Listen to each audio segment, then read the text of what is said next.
कहा कि महात्मा ज्योतिबा फुले मेरे गुरु हैं। उन्होंने इसलिए उसको गुरु माना है क्योंकि जो सोच महात्मा ज्योतिबा फुले की थी, उस सोच के उन्होंने इस पवित्र संविधान के अंदर उतारने का काम किया।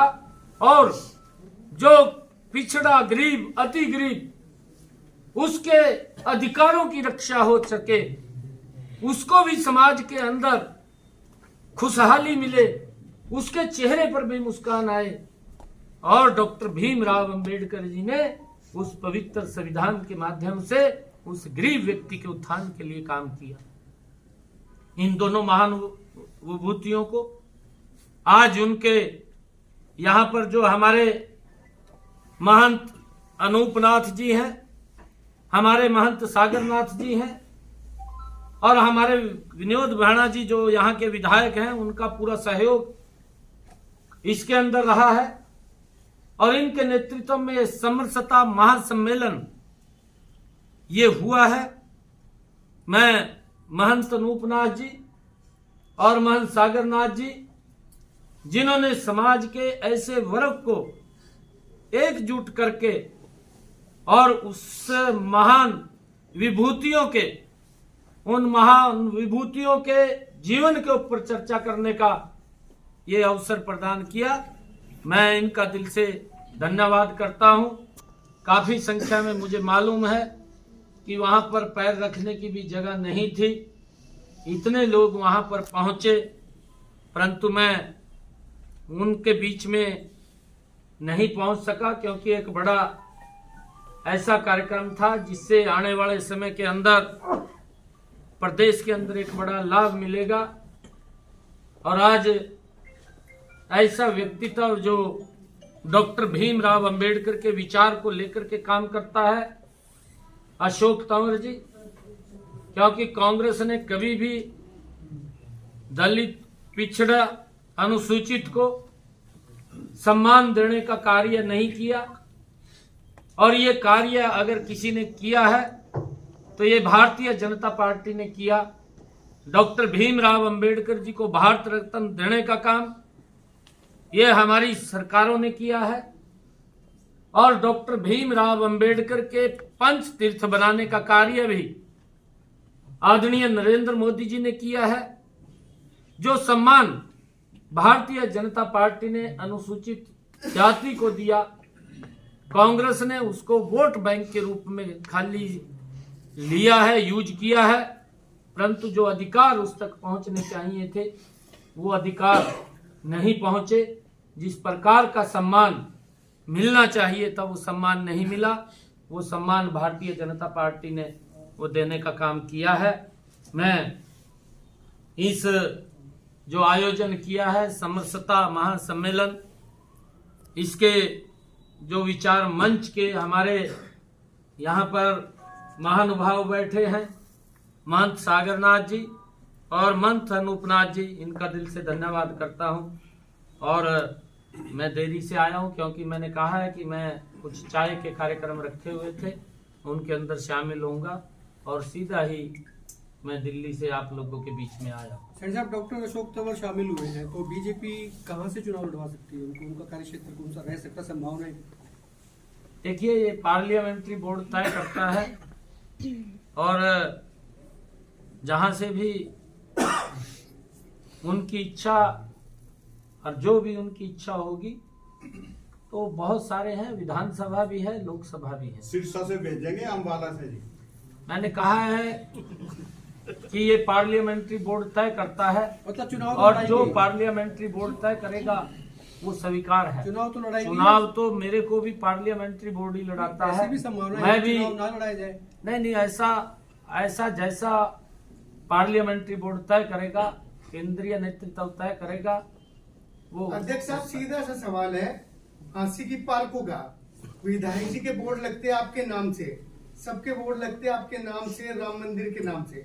पार्कों का मसला कब हल होगा जब ये बोर्ड नहीं लगेंगे?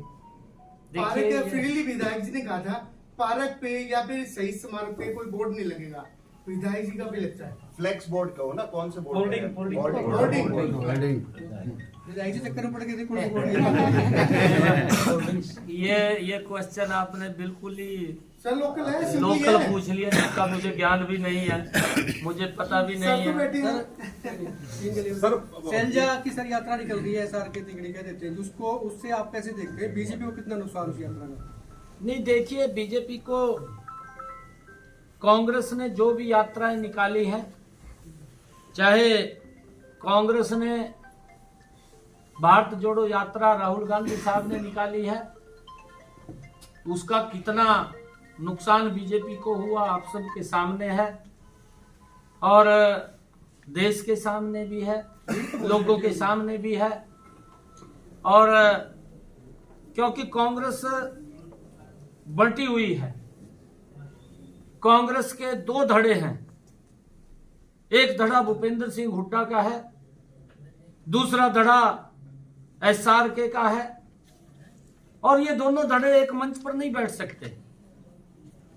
एक धड़े के अंदर एक ग्रुप की फोटोएं लगती हैं, दूसरे धड़े में गायब होती हैं। मतलब होर्डिंग के धड़े मिल ऊपर जाए तो दिक्कत बीजेपी को? नहीं, देखिए, हमें कोई दिक्कत नहीं है, हमें किसी प्रकार की दिक्कत नहीं है। चेहरे पे जो चले लोग जाएंगे या नहीं? जो लोग सर आप अपनी पार्टी के अंदर अपने जो मंच के ऊपर इकट्ठे नहीं बैठ सकते, और वो कुछ लोग हैं वो मंच पर नहीं बैठ सकते, संगठन नहीं है, संगठन नाम की वहां चीज नहीं है, वहां व्यक्तिवाद है, वहां परिवारवाद है, और व्यक्तिवाद परिवारवाद के नाते वो ना प्रदेश का भला कर सकते हैं, ना वो व्यक्ति का भला कर सकते हैं, वो सिर्फ अपने भले के लिए काम करते हैं। और इस बात को हरियाणा की जनता भी, देश की जनता भी वो बखूबी समझ चुकी है, और उससे कोई फर्क पड़ने वाला नहीं है। आज नरेंद्र मोदी जी ने जो काम किए हैं, आज उसका परिणाम है, क्योंकि हम देखते हैं कि देश के लोगों ने, चाहे राजस्थान है, भारत जोड़ो यात्रा के बाद की बात कर रहा हूं, चाहे मध्य प्रदेश है, चाहे छत्तीसगढ़ है, कांग्रेस ने नैरेटिव सेट किया कि छत्तीसगढ़ तो हमारा है, मध्य प्रदेश में टक्कर है, राजस्थान बीजेपी का है। तेलंगाना ये कांग्रेस ने नैरेटिव सेट किया।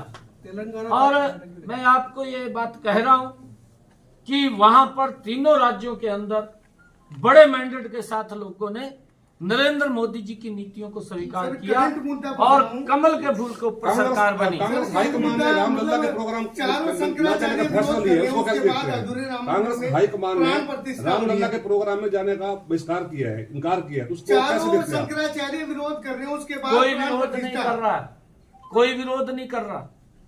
मैं एक बात आपके बीच में कहना चाहता हूं, जो हमारे राम मंदिर ट्रस्ट के पदाधिकारी थे, वो सभी दलों के पास निमंत्रण देने के लिए गए। भगवान श्री राम के 500 वर्षों के बाद प्राण प्रतिष्ठा हो रही है। देश के 140 करोड़ लोगों के लिए ये गर्व की बात है। लंबे समय के बाद भगवान श्री राम की प्राण प्रतिष्ठा अयोध्या के अंदर हो रही है, और वो हमारे जो ट्रस्ट के पदाधिकारी थे, जब वो कांग्रेस के पास निमंत्रण लेकर के जाते हैं सर, तो उसको शंकराचार्य की अस्वीकार बात करते हैं, उसको अस्वीकार करते हैं। ये दुर्भाग्यपूर्ण है। क्या कल अगर नमाज का कोई निमंत्रण उनके पास आएगा, क्या उसको भी अस्वीकार करेंगे? मैं कांग्रेस के लोगों को पूछना चाहता हूं, कांग्रेस के शीर्ष नेताओं से पूछना चाहता हूं शंकराचार्य से पूछ रहे हैं कि अगर नमाज का या कोई और ईद का कोई उनके पास निमंत्रण आए, क्या उसको भी स्वीकार करेंगे? शंकराचार्य हिंदू धर्म के देखिए, प्रथम मेरी बात मैं आपको बताना चाहता हूं, जो आपने क्वेश्चन किया मैं उसको उत्तर दे रहा हूं। कांग्रेस ने जब सत्ता के अंदर थी, कांग्रेस ने माननीय सर्वोच्च न्यायालय के अंदर सरकार